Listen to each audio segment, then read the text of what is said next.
Imagine being kicked out of your best friend's house after 15 years of friendship. Imagine losing not just your home, but your clothes, your memories, even the handmade gifts from your grandmother, all stolen by the very people you trusted the most. That's exactly what happened to me. But here's the twist. When my so-called friend thought he could walk away scot-free, I became my own lawyer and made him pay for every single thing he stole. If you ever dreamed of serving justice to someone who wronged you, hit that like button, subscribe, and get ready, because this is one of the most satisfying revenge stories you will hear today. I never thought a 15-year friendship could end like this. Dan and I had known each other since the 5th grade. He was like family. Through school, through adulthood, through marriages, we were there for each other. By 2015, both of us had settled down, me with my husband and Dan with his, but life had other plans. After years of pushing down feelings I couldn't ignore, I realized I was a lesbian. Leaving my husband wasn't easy. He was a good man, and we ended things with kindness and respect. But I needed to live my truth. That's when Dan stepped in. He and his husband were renting a big multi-bedroom house, and they offered me a room until I got on my feet. At first, it felt like salvation. I was free, I was single, I was finally myself. But little did I know, this house of supposed friends would turn into my biggest nightmare. At first, I paid rent on time, contributed, and adjusted. But Dan started renting rooms to more and more people. First, a young woman, A, who instantly became my partner in crime for nights out. Then another roommate. Then a controlling, toxic woman with a teenage daughter. And suddenly the fun ended. Dan grew jealous of my friendship with A. The new roommates stirred up drama. And soon, everything I did, every mistake, every misunderstanding was weaponized against me. One day, out of nowhere, Dan handed me a note.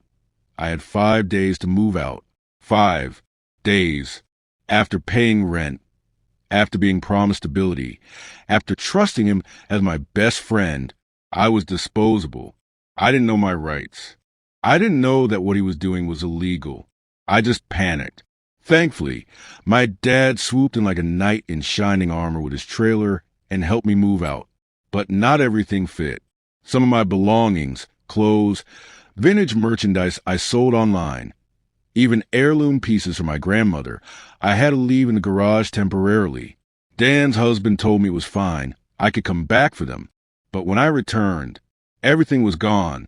The garage was full of their junk, untouched, but my things had vanished.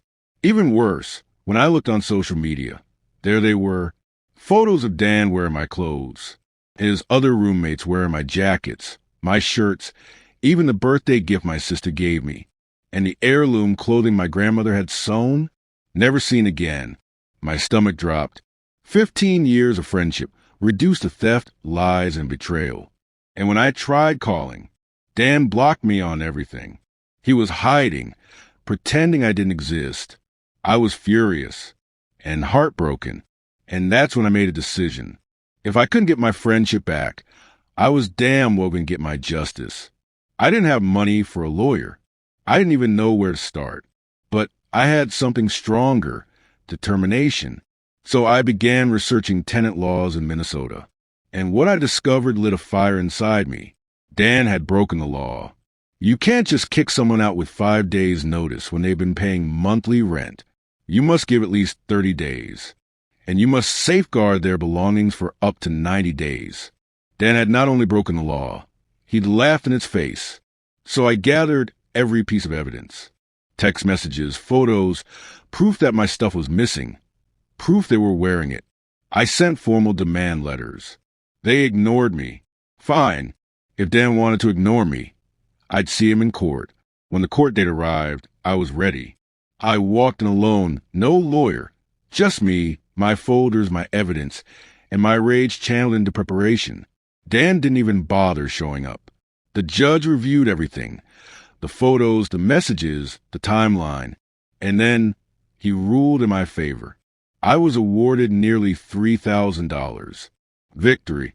Sweet, sweet victory. But here's the thing. Winning a judgment is only the beginning. Getting someone to actually pay is the real battle. For months, Dan dodged me. He moved houses, blocked my calls. Even when I tracked down his husband, he sneered, "You'll never get us to pay." That was it, the final spark. If friendship was dead, if kindness was dead, then so was mercy. I filed for wage garnishment. If he wouldn't pay willingly, I'd take it from his paycheck.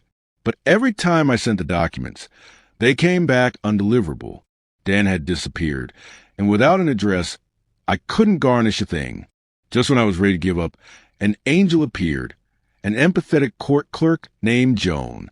She dug through records and quietly gave me Dan's new address. With that, the papers were finally delivered. But Dan's next move? Pure cowardice. He filed for bankruptcy. He thought it would erase my judgment. But here's what he didn't count on. Bankruptcy doesn't clear debts gained through malicious intent. And I had proof, photos, evidence, everything. So once again, I studied. I filed.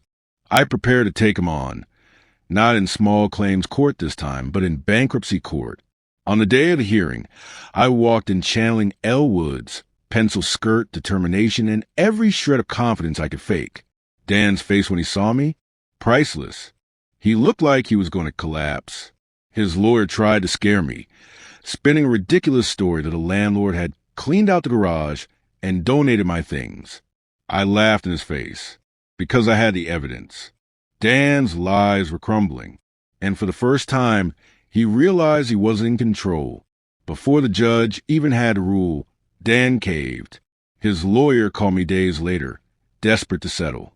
First, they offered $1,000. I refused. Then $1,000 plus monthly payments. This time I agreed. After 4 years, 4 years of being ignored, dismissed, stolen from, and lied to, I finally got paid. It wasn't just about the money. It was about the principle. It was about proving that no one gets to steal my things, erase my history, betray my friendship, and walk away untouched. Did the money bring back my grandmother's heirlooms? No. Did it erase the hurt of losing a best friend? No. But it gave me closure. And in the darkest time of my life, that money kept me afloat, literally keeping a roof over my head when I was struggling. Sometimes revenge isn't about fire and fury.